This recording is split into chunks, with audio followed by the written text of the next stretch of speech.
RSS का भी बड़ा कार्यक्रम किया जा रहा है। आप सही दिशा में चल रहे हो, इसीलिए आपको रोका जा रहा है। अगर आप सही दिशा में नहीं चल रहे होते आपको नहीं रोका गया।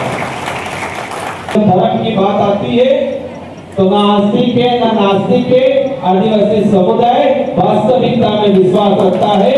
और आरएसएस का भी बड़ा कार्यक्रम किया जा रहा है। आप और कहा जाता है कि देश का गढ़ है, और ये तीसरे नंबर पे इस देश के मूल मालिक, मूल बीज, आदिवासी धनी, आदिवासी गोंडी समुदाय द्वारा कोया पुनुम, कारी कुकार लिंगो, रामेन लिंगो, हमारा जो प्राचीन पूजा पद्धति है, हमारे जो पुरखे हैं, उनकी पूजा पद्धति का कार्यक्रम हो रहा है। तो इस सेंटर पॉइंट से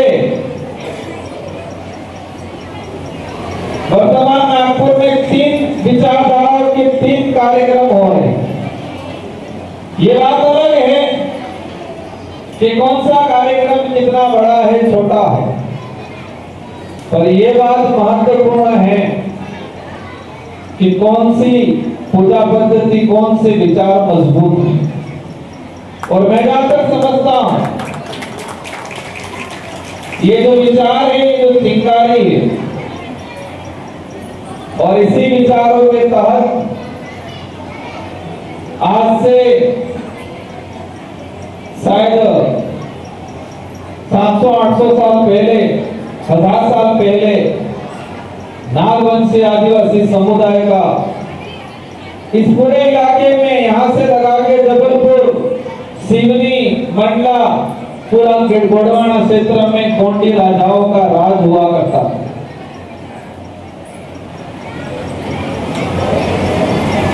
रघुनाथ साहू या शंकर साहू या रानी दुर्गावती, इन सबको हम याद करते हैं। इससे पहले भी कई राजा हुआ करते थे। तो यहाँ से लगा के मध्य प्रदेश, छत्तीसगढ़ तक जो गोंडवाना अंचल माना जाता है, यहाँ पर गोंड राजाओं का, आदिवासी राजाओं का राज हुआ करता था।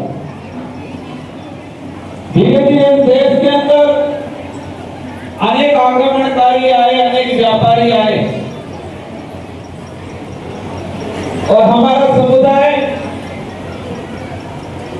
उनके प्रभाव में आके या उनके अत्याचार से, उनके दबाव में, या फिर उनसे आकर्षित होके अपनी पहचान, अपनी संस्कृति, अपना मूल जड़ भूल गया।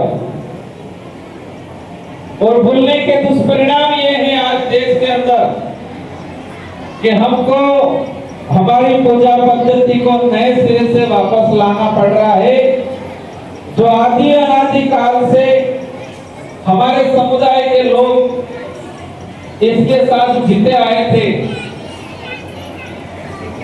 जो विशेषकर कहा जाए कि 1100 ईस्वी से लगा के आजादी तक, या आजादी के कुछ सालों बाद, उस समय के दौरान हमने हमारी संस्कृति, पूजा पद्धति, हमारी पहचान, हमारा जो सब कुछ किसी अन्य के प्रभाव में आके हम बिखर गए। तो उसी का दुष्परिणाम है कि आज पूरे देश के अंदर आदिवासी बिखरा हुआ है, और बिखरा हुआ है इसीलिए अत्याचार, शोषण हो रहे हैं। बिखरा हुआ है इसीलिए आपको अलग अलग तरीके से, अलग अलग जगह से विस्थापित किया जा रहा है। अलग अलग क्षेत्रों में, अलग अलग धर्मों में, अलग अलग समुदायों में, अलग अलग पंथों में बांट के आप पे अत्याचार किया जा रहा है। और अत्याचार का साधन भी हमारे ही समुदाय के लोग बने, जो दूसरी विचारधाराओं में जाके हमारे ही समुदाय के लोगों पे अत्याचार, शोषण करते। आज संघर्ष करना पड़ेगा आपको। मेरी जानकारी में आया, इस कार्यक्रम को लेकर आसपास भ्रम पैदा किया गया कि ये क्या कर रहे हैं? अनेक प्रकार के आरोप प्रत्यारोप भी लगाए गए होंगे। आगे भी आप एक चीजें आएंगी, अड़चने आएंगी। और एक बात समझ लेना, मुझे एक साथी मिले थे, कह रहे थे कि मेरे YouTube चैनल है उसको बैन कर दिया। कोई साथी मिलता है, कहता है कि यार मुझे उस बात के लिए मुकदमा हो गया, जेल हो गया, मुझे परेशानी आ रही। तो मेरा कहना है कि जब तक ये हो रहा है, समझ लो आप सही दिशा में चल रहे हो, सही दिशा में चल रहे हो, इसलिए आपको रोका जा रहा है। अगर आप सही दिशा में नहीं चल रहे होते तो आपको नहीं रोका जाएगा। यूट्यूब चैनल वाले भाई को कहना चाह रहा हूं, आपने सच्चाई दिखाई, इसलिए आपको यूट्यूब चैनल बैन हो गया। अगर आपने झूठ दिखाया होता, आपने आज जो झूठ की घटना पे रही है वही दिखाया होता, तो आपका यूट्यूब चैनल बैन नहीं होता। परेशानियां आएंगी और परेशानियां हमारे में समझ, हमारे लोग करेंगे। आप ये विचारधारा आदिवासी समुदाय, प्रकृतिवादी समुदाय, प्रकृति को पूजने वाला है, जो न नास्तिक है न आस्तिक है।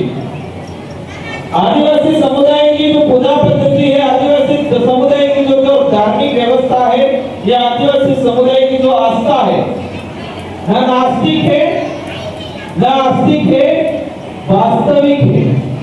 जो देखा, जिसको अनुभव किया, जो देखा, हवा चली, हवा को देखा नहीं लेकिन महसूस किया और उसको हमने देवता माना, भगवान माना, उसको पूजा। अग्नि से चमत्कार हुआ, बिजली कड़की, हमने देखा, सुना, महसूस किया और हमने इसको देवता माना। नदी नाले, पहाड़ पर्वत, उनसे हमें हमारा जीवन यापन करने, या कहें कि हमारी घर है, वो निवास स्थान है, उनके साथ जिए, तो हमने नदी नालों को, पहाड़ों को, हमने पेड़ों को भगवान माना, उनको हमने पूजा, उनको अपना देवता माना। तो आदिवासी समुदाय जब धर्म की बात आती है तो ना आस्तिक है ना नास्तिक है। आदिवासी समुदाय वास्तविकता में विश्वास रखता है और आदिवासी समुदाय प्रकृतिवादी है, जिनसे बिना जीवन अधूरा है। बिना हवा बना, बिना सांस लिए कोई जिंदा रह सकता है क्या? तो हमारे लिए भगवान है। बिना अन्न पानी के जिंदा नहीं रह सकते। धरती, आसमां, सूरज, चांद, जिससे हमें रोशनी मिलती है, जिससे हमें एनर्जी मिलती है, वो हमारे लिए भगवान है। ये मैं नहीं कह रहा हूं, ये हजारों सालों से आदिवासी समुदाय के पुरखों की व्यवस्था है। मतलब ये है कि आदिवासी समुदाय ने जिसको महसूस किया, जिसको देखा, जिसे सुना या जिसे महसूस किया, इन सबको अपना देवता माना है। मतलब वास्तविकता में विश्वास रखा गया। लेकिन वर्तमान स्थिति यह है, हमें हमारे